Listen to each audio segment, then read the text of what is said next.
Hi, my name is Vanessa, and today we're going to be looking at a series of memes. Yes, memes.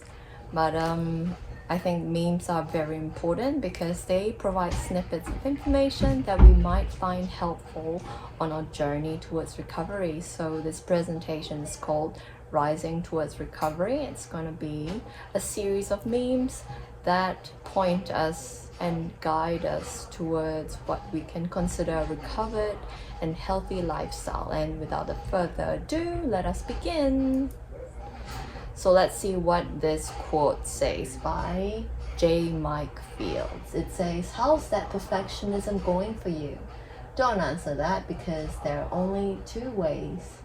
It goes, "You've tied it to your worth, so you can't stop working and never are fulfilled," or "It paralyzed you and you never even started. You didn't get far."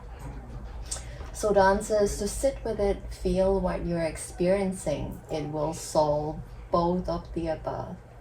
No more avoiding, no more lying. It's your time now. So what I'm getting from this that is important to notice is that self-worth is inherently tied to perfectionism. It's like we really experience perfectionism as something that is linked to our worth. It is what we are. It is who we are.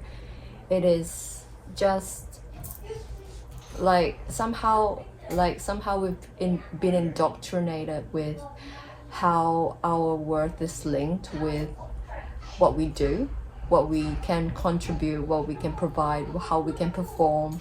And like back in the days when we used to be taught things at school, or maybe our parents have taught us, you have to do a certain thing in order to be considered good or considered worthy. And that is how I see perfectionism. It's really a sense of judging ourselves based on how people see us. So that's perfectionism. It's not really, we don't really, it's not inherent in us to have this perfectionistic streak. It's actually what we have learned from other people, what we deem socially acceptable, that this perfectionism is. So what I'm getting from this is also that it's because we can't stop working and you can't be fulfilled because it's a never moving, never ending, it's an ever moving target. It just keeps going on because there's always somebody better at something than us. Basically, there's always something better, something newer, something more forthcoming, something to be achieved, something else to be achieved. It's never ending. That's the thing. And if you're not happy with yourself, and if you keep relying on sources outside ourselves for our level of what is considered perfect, it's never ever going to be enough. So the answer is to really just sit with it and feel what you're feeling and really acknowledge what we have within ourselves, and that is actually what we have and isn't given to us by a societal standard, by a what people think is acceptable, but what truly is acceptable within us, what we think is okay, what we think is all right and is good enough. I think that's a key word. It's actually being that what we have achieved is good enough for us. It's not to do with whatever we've been told is good enough. It's actually what we think is good enough in our own terms, in our own right. And here we've got a second point. Has it paralyzed you and that you never even got started, you didn't get far?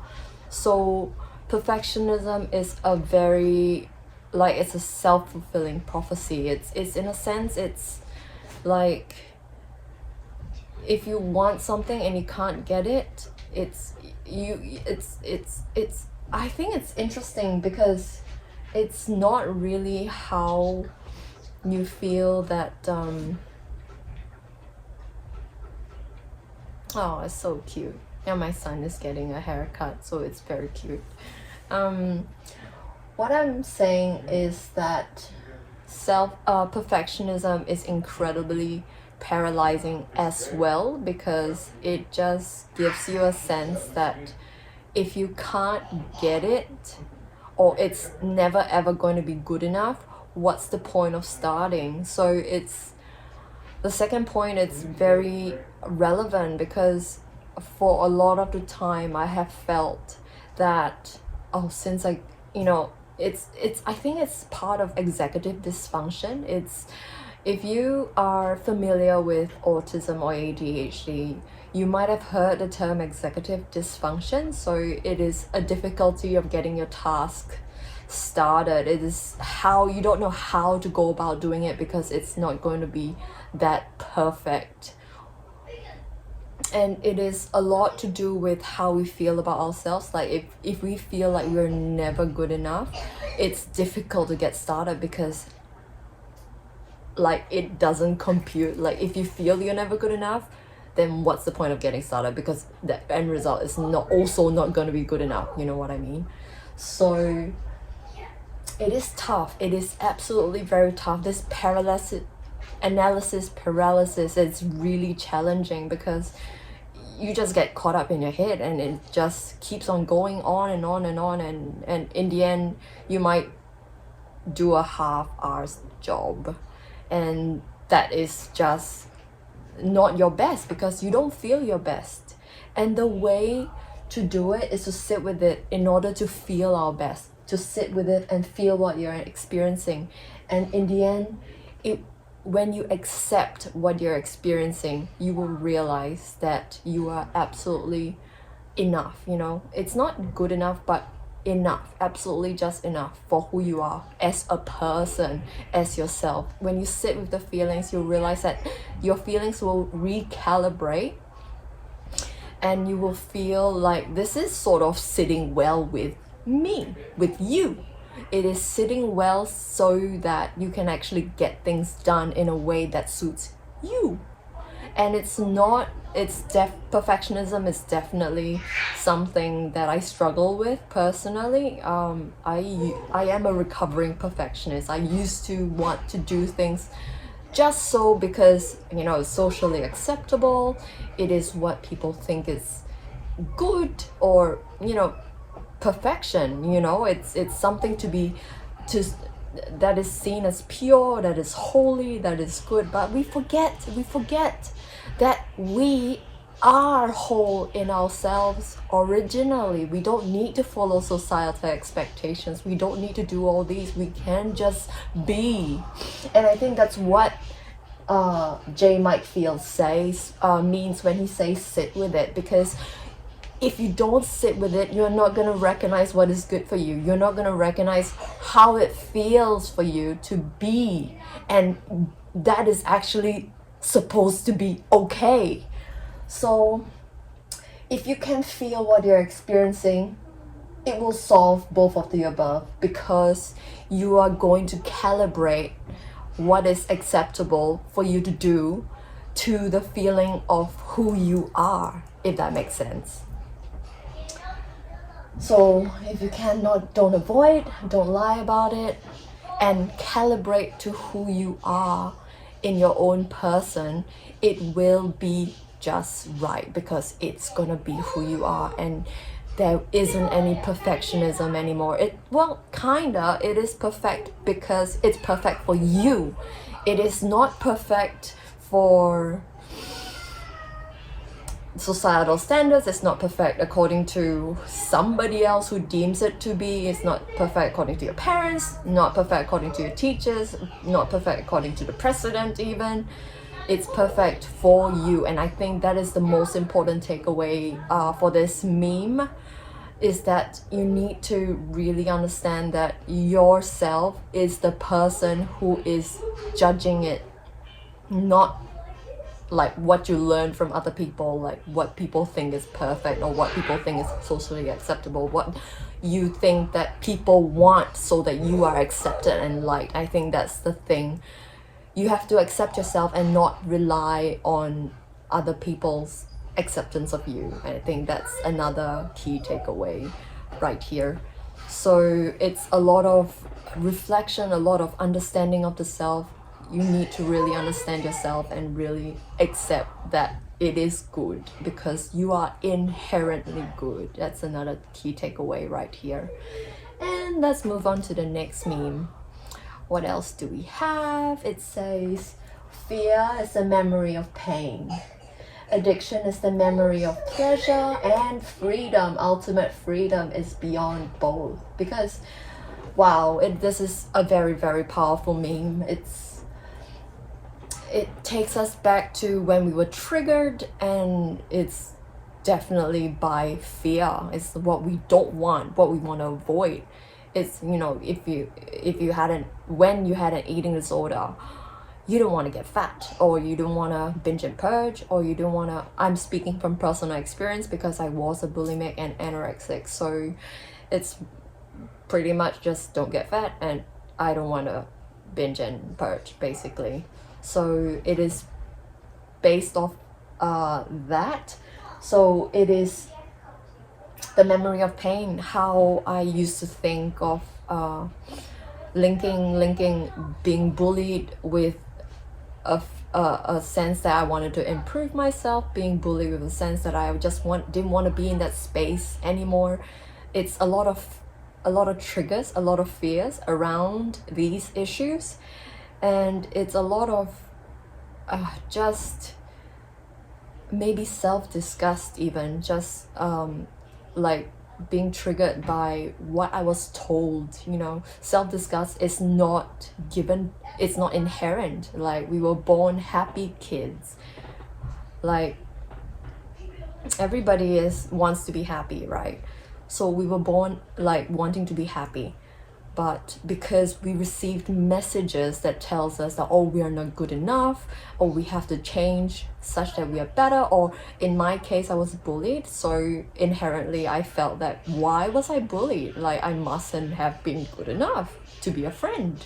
So I wasn't treated well. I wasn't aware that I had received negative messages, and this was definitely that concluded in a lot of fears around who I thought I had to be, who I thought I wasn't, and it is definitely a memory of pain. So it made me like have behaviors that wanted to take away the fears, and it is a lot of avoidant behaviors, wanting to get away from things. And now we're moving to addiction. I think eating disorders, to me, it feels like an addiction, like a needing to numb the pain with something with something that like increases happy chemicals in the brain, for example.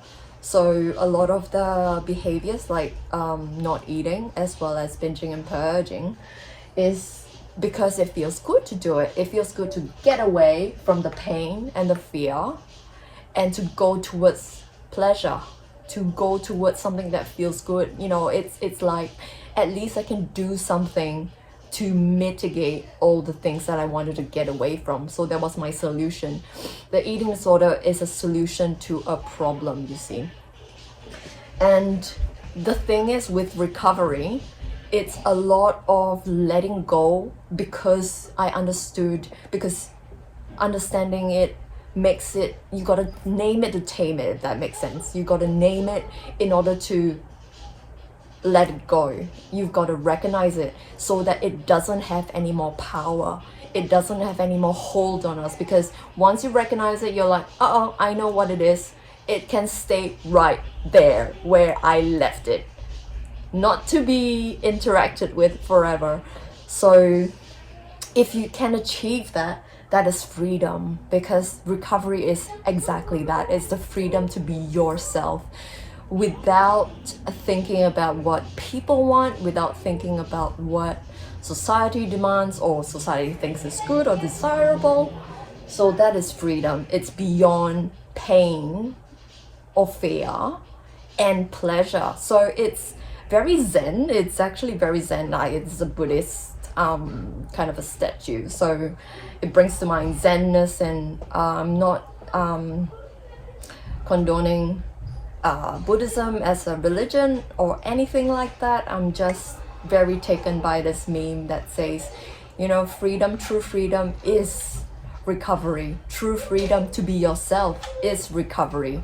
It's the recovery, like uncovering of who you truly are, and that is beautiful. That is pure bliss, because you can finally be yourself, and it's like a release, a sigh of relief that you can finally do your thing and you don't have to think, oh, is that okay? I mean, we have to a certain extent be a functioning member of society, so there's no arguing with that, in order to function as a contributive, productive member of society. But to a certain degree, you have to be able to be comfortable with who you are as well in order to contribute to society. So this is the freedom that I want to really bring across to you, that is so beautiful and it's absolutely possible, because recovery is possible. And let's move on to the next meme. Let's see what this one says. It says, uncommon advice. If you don't know what to pursue in life right now, pursue yourself. Pursue becoming the healthiest, happiest, most healed, most present, most confident version of yourself, and then the right path will reveal itself. I think a lot of the times you may find eating disorders to be very existentialist in nature. I'm not too sure if you've had these thoughts, like what's the purpose of life, what's the meaning of life, right? So sometimes when you have recovered or are in a process of recovering from an eating disorder, you're like, what do I do with all that time that I used to spend binging and purging? Or what do I do with all the time that I used to spend not eating, right? So all the calorie counting, all the research into methods to lose weight, if you're not doing that, what are you gonna do with that time? So if you don't know what to do with that time right now, what to pursue in your life right now, because you are starting to let go of eating disordered behaviors, you gotta pursue yourself. And that's the behaviors that are going to replace the disordered eating behaviors, pretty much. So what this slide meme is saying is, pursue becoming the healthiest, happiest, most healed, most present, most confident version of yourself. So you gotta work hard, because as if your life depends on it, because it literally does. Like, you gotta embrace who you are and be the best self that you can be. And then the right path will reveal itself, because it's part of the process. It's like when you walk, the path reveals itself to you. That's how it kind of works. You have to walk. Otherwise, if you don't take the first step, the path doesn't reveal itself, because you're not going to be able to predict exactly what is going to happen. So you got to start doing the thing. You got to start making the move. You got to start doing something so that you can get a response to that thing that you do. I think this quote is pretty self-explanatory, so I will move on to the next meme. But what I want to just emphasize is that the right path, because eating disorders to me is quite existential. It's to discover the reason to be. Like, you know, if I wasn't skinny or accepted, who was I? What was I doing? Like, what's the point of it all? But I didn't realize that the eating disorder was a distraction. It was not the way. It was just my way of coping with not knowing the way, and I didn't know how to find a way yet. And I didn't realize that the way was actually to discover who I was. And who you are is a journey to explore, so that you can understand what you are, what you are made of, who you truly are, what you love, what you hate. And in that process of discovery, You heal yourself because you finally understand what makes you you, and that is beautiful. And when you are present, you are absolutely experiencing the entirety of who you are without the expectations of society, expectation of teachers, parents. And when you know yourself, you can say with confidence that you know exactly what you are and who you are. And then absolutely, as you walk these steps, because truth be told, these are absolutely steps you take, the path will reveal itself. And let's move on to the next meme. Let's see what else we have. All right, the moment you accept responsibility for everything in your life is the moment you gain the power to change anything in your life. Like, look, I'm not advocating victim blaming, and accepting responsibility is a stepwise process that everybody might go through. And this is a process that is incredibly personal, and it can feel victim blaming and shaming if you're not ready to accept it yet. It's like, if you can't forgive someone, forcing yourself to forgive someone is absolutely not gonna help you any. Like, you're not gonna feel good forgiving someone if you're not ready to. So, like, accepting responsibility is likewise something that you do when you're absolutely ready. Otherwise, it will feel like victim blaming and shaming. So this is incredibly touchy, very delicate, and it has to be navigated on a case-by-case basis. So it really depends on you. And the thing is, in order to depend on you, you need to understand yourself. So this really relates to the previous slides of, I can't remember what it was, but it relates to the previous slides where you have to understand yourself and be present with yourself so that you can be confident in yourself and so that you can take responsibility. It is not, I accept responsibility. No, it's a process whereby you accept the responsibility that you absolutely can in that moment and not a moment sooner. So, but the moment you accept responsibility for everything in your life, and that is when you have the power, you absolutely have the wherewithal, you know exactly or have an idea of how you can start changing that thing that you accept responsibility for, because you can respond to the thing that is an issue in the past. But now you're like, okay, so I do have my part in this. What can I do now that I know that I had my part in this, if that makes sense? Yes, and with that, we can move on to the next slide. Here we go. It says, never let perfection get in the way of becoming your best. Learn to find joy in the process of becoming and be content in doing your best. Okay, let's break this down. Yes, perfection again. It's perfection, like I said, it is not something that is inherent in us. Like, nature doesn't give us this idea that we have to be a certain level, a certain standard, right? It's always given to us by somebody, like some societal standards, parents, teachers, partners, friends, magazines, that sort of thing, books. So when you refuse to let perfection get in the way of becoming your best, you will discover that yourself is your best self. And that is absolutely just wonderful, because how simple can it be and how perfect? Ironic, isn't it?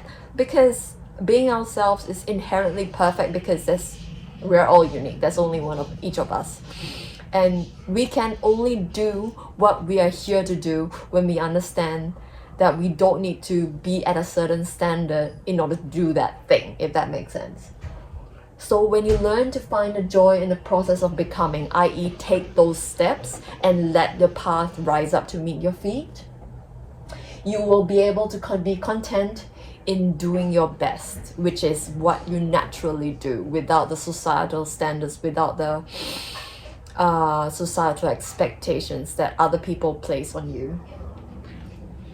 And this quote is by Alistair McCall if you're interested.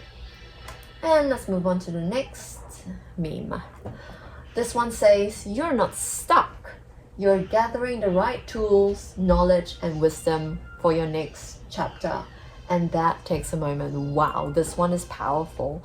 A lot of the times I feel so trapped, like stuck, trapped, just nowhere to go. What do I do except binge and purge? What do I do except to not eat for this unreachable standard of skinny enough, which is not possible. Like, there is no skinny enough. There's always something more. There's always a number that is lower. There is always a stage to cross. It's like a game, and the game has no end. The end of the game is death, basically.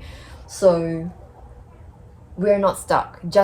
I just want you to know that you're not stuck, because you're just gathering the right tools and knowledge and wisdom for your next chapter. And that gives you grace. That gives you the patience to sit with those feelings. And I think it's most important to be present and to sit with those feelings and to understand that it is a process, and your brain is calibrating, your brain is aligning with the right stuff that you need to do next so that you can move on to the next chapter. So know that you're just not trapped. You're not stuck. You are gaining information. You're gaining knowledge. You're learning. You're researching. You're gaining wisdom. You are preparing. You're not stuck. You're just preparing yourself so that you can start the next chapter. And therefore, you can absolutely give yourself the grace that you absolutely deserve and need, so that you can feel good about yourself and be present and feel all the feelings, so that when the next step comes up, when the path, look, you are like wanting to take a step, right? And you are waiting for the path to rise up to meet your feet. So that's exactly what you're doing. It's not getting stuck or feeling trapped. You're just waiting for the path to rise to meet your feet. And let's move on to the next meme. What do we have? This one's cute. Alright, this meme is about forgiveness. This guy says, "How can I forgive that person? What they did was wrong." And this guy says, "Forgiveness is not condoning their behavior, but rather letting go of its power to affect your inner peace." So very powerful, and it's absolutely not easy. And like I said in the previous couple of memes, you can only forgive when you're absolutely ready and not a moment earlier. It is a process, and sometimes you can't control that process. It just does its thing, because your body has its own pace of forgiveness, and forcing it does not work. Like, forcing it just makes it tough on you. It makes things feel bad. It just doesn't feel good to forgive someone just because you think you should forgive them. And it doesn't work that way, because inherently you know that you're not forgiving them. You're just saying, "I forgive you. I forgive you." Like this guy, how can I do this? I forgive you. No, it's not gonna work. It's just not gonna work. So I think the first step of the process is understanding that you're not condoning the behavior. It's like, you know what? In order to forgive, it doesn't mean that I think that your behavior is okay. It's not okay, okay? But rather letting go of its power. And how can you let go of its power to affect you? Personally, I feel that it's understanding that they have their issues. A lot of the things that people are doing is because of their own issues, their own trauma, and they're projecting it on you. It's not you, it's them. They can't control their behavior. They don't have good behavior. They have behaviors that hurt you. And you're absolutely not condoning their behavior. You're just understanding that they have a place that they come from, and that they have reasons why they do the things that they do, and it's absolutely nothing to do with you. They have their own unresolved issues. They have their own crap that they are dealing with, and they project that crap on you, and that's why they're behaving so negatively and hurtfully towards you. So when you can understand that, it is more probable that it doesn't affect you anymore, because you know that it's not you, it's them. Yes. So with that, let's move on to the next slide. Let's see if we've got more slides. I'm not too sure how many slides we've got, but let's see. And that's all for today. I hope you enjoyed this presentation. That's all for now. Enjoy the rest of your day.